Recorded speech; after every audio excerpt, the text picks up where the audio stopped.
Beerus literally tells us the answer to one of Dragon Ball Super's manga's greatest questions. So when I made this video, I got a lot of negative comments. People saying that I am reaching, this is not the case, that Beerus would absolutely cut FRIEZA down if he had to, or FRIEZA and Beerus are mortal enemies. I gotten it all just because I said that I believe Beerus and FRIEZA are bros. They're boys. They are bros that understand where they stand in each other's presence, how powerful they are to each other. They know the hierarchy as of right now. I think that they are friends. But I got a lot of hate. So I decided to double down and check out the manga again, look through as many facts as possible, not only from the manga but from the anime, things that were said in interviews, all that stuff. And today I have a special video for you guys, because not only will I show you what Beerus says when it comes to interfering in the problems of Universe 7, when it comes to taking down a big bad in Universe 7, but I'll also explain how Beerus actually would take down a big threat that is resistant to Hakai. So before I jump in, let me know if you know what I'm talking about, because I found this panel out that really explains where Beerus's mindset is when it comes to somebody like FRIEZA. But if you know what I'm about to tell you, let me know in the comment section below before you watch the video, and then let me know if you got it right, if by the end of the video it was exactly what you were saying. And as always, huge shout out to my ground crew, the Black Squad, those who are here every single day, liking the video, commenting, having a conversation with me. You guys are my boys, just like Beerus and FRIEZA. You guys are my boys. Thank you so much, because every interaction brings us one step closer to completing the 500k mortal plan. And if you want to be part of that dream, just hit subscribe. Subscribe and you will never miss a video. Let's get started. So I'm going to begin with the last thing I just talked about. First and foremost, let's go ahead and gauge Beerus's strength, because believe it or not, the manga and the anime are somewhat clear as to how powerful Beerus actually is. I'm gonna first take you to what the anime says Beerus is. In Battle of Gods, the movie, it is said, or at least Beerus says, that he used 70% of his own power against a Super Saiyan God Goku. And you may be thinking, well, that was Battle of Gods.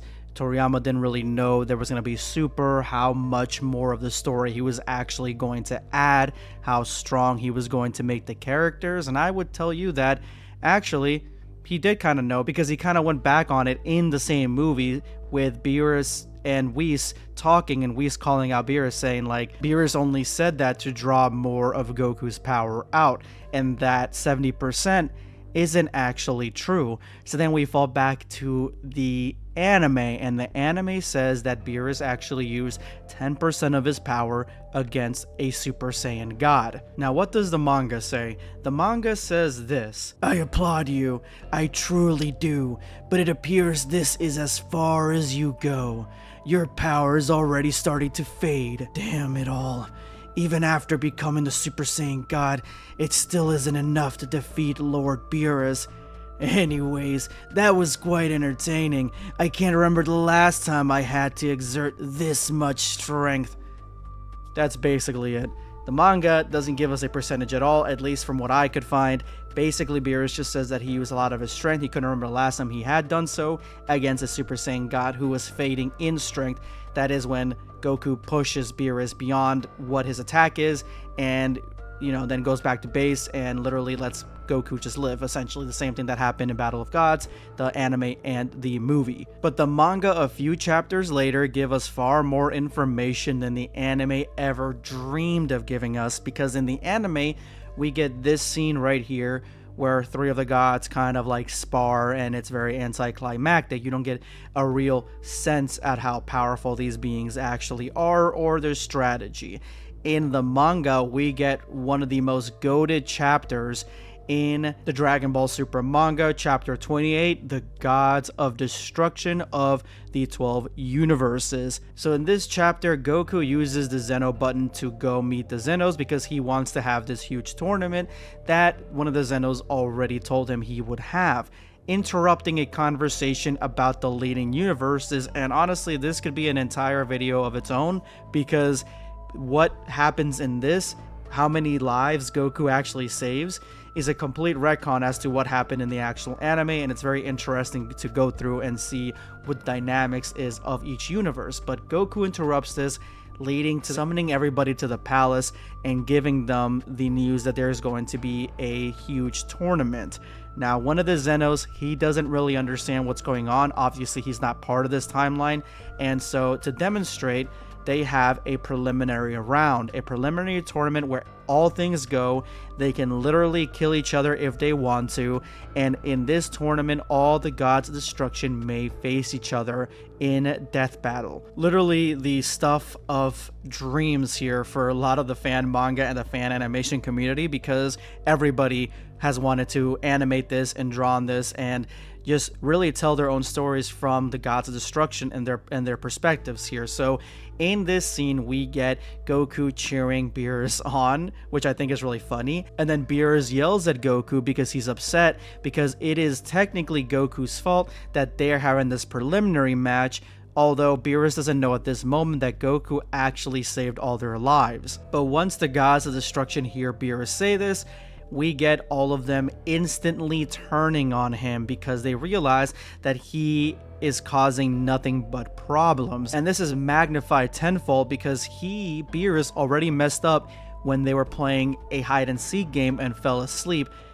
however many eons before, and the rest of the gods of destruction had to keep the Omni King happy while they still searched for Beerus because they could never find him and they could never conclude the game. They had to postpone it. So they all still had a grudge against Beerus in this situation. So because it is Beerus's fault technically that they are here and the grudges they had in the past, they decide that they're all going to gang up on Beerus. And this is huge because they are basically all trying to kill Beerus. That's the rule. They all have to go all out or else they will be erased.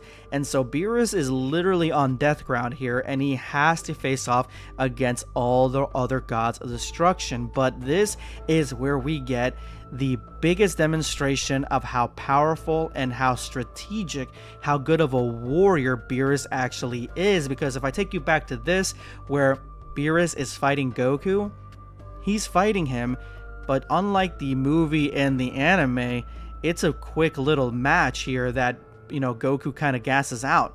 There's not much that you can take from this, from what Beerus can do. It's just Beerus blocking, dodging, and hitting. That's essentially it.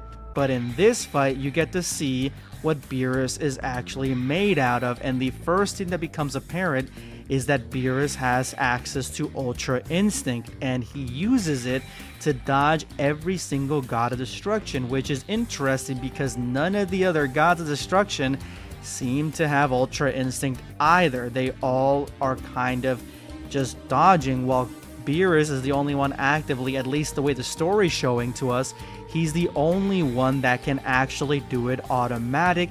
And this is one of the first times that Whis is able to explain this to Goku, and our first indication that Ultra Instinct is alive and well in this universe. But then he gets caught by one of the gods, and it's clear that his Ultra Instinct still needs a lot of work. It's not perfected. It's not even to the point of where Goku will have it in the future. And so with him caught, all the other gods dogpile on him, and he ends up loosening the restraint and essentially vanishing out of the way. As all the gods collide, they see that Beerus is up in the air and they all head straight for him. But as they get closer, they realize that it actually isn't Beerus, it is Champa.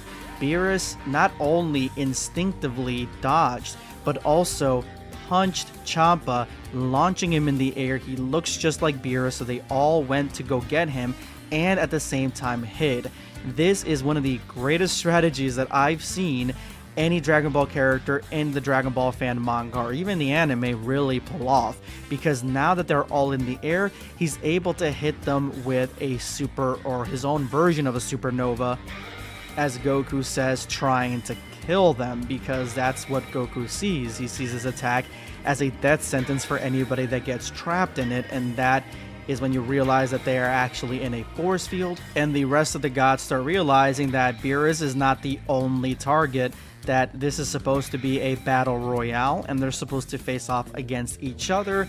And that's exactly what happens in a great two-part chapter where all of them are using all sorts of new abilities and techniques. I mean, one of my favorite ones is this God of Destruction trying to unalive this one. Both of them really cool designs, both of them awesome. I'll be honest, don't remember their names at the top of my head. I think this one's named Liquor, but she shoots him with a bow and arrow trying to dome him, but he blocks it with his arm, and you can see it went right through. How strong this arrow and bow is, I don't know. It has to be that strong to get through a God of Destruction's skin. But like, this is an amazing fight.